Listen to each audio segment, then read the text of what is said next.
السلام علیکم ناظرین، آپ سب دوستوں کو ہمارے یوٹیوب چینل مدنی نالج کی طرف سے خوش آمدید۔ دوستوں، امید کرتا ہوں کہ آپ سب اللہ کے فضل و کرم سے خیریت سے ہوں گے۔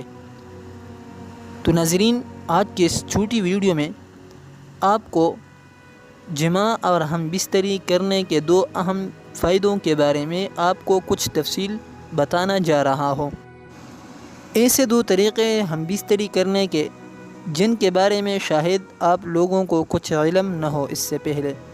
تو ناظرین، شادی شدہ حضرات اور جن کی شادی ابھی ہونے والی ہے، اس ویڈیو کو اول سے آخر تک لازمی دیکھیں۔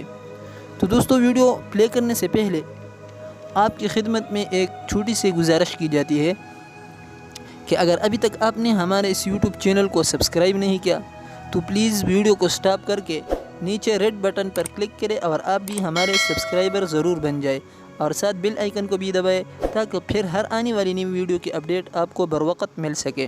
تو چلو ناظرین، ویڈیو شروع کرتے ہیں۔ اس ویڈیو میں جماع اور ہم بستری کے دو اہم فائدے بتانا جا رہا ہوں۔ تو ناظرین، آپ ان طریقوں پر ضرور عمل کریں تاکہ آپ بھی ان فوائد سے فائدہ اٹھا سکیں۔ تو دوستو، پہلا فائدہ یہ ہے کہ جب بھی آپ اپنی بیوی کے ساتھ ملاپ کرتے ہیں اور ہم بستری کرتے ہیں تو ایک عضو تناسل اور عضو خاص میں تناؤ کے ساتھ سرد میں اگر درد رہتا ہے تو ہم بستری کرنے سے اور جماع کرنے سے یہ درد بھی ختم ہو جاتا ہے۔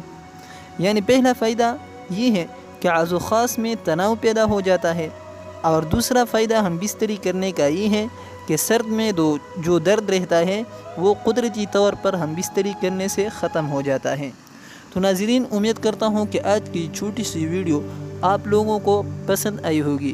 اگر ویڈیو پسند آئی تو پلیز ویڈیو کو لائک بھی کیجیے اور دوستوں کے ساتھ شیئر بھی کیجیے، اور ہمارے اس چینل کو بھی ضرور سبسکرائب کریں۔ ملیں گے نیکسٹ ویڈیو میں، تب تک اللہ حافظ۔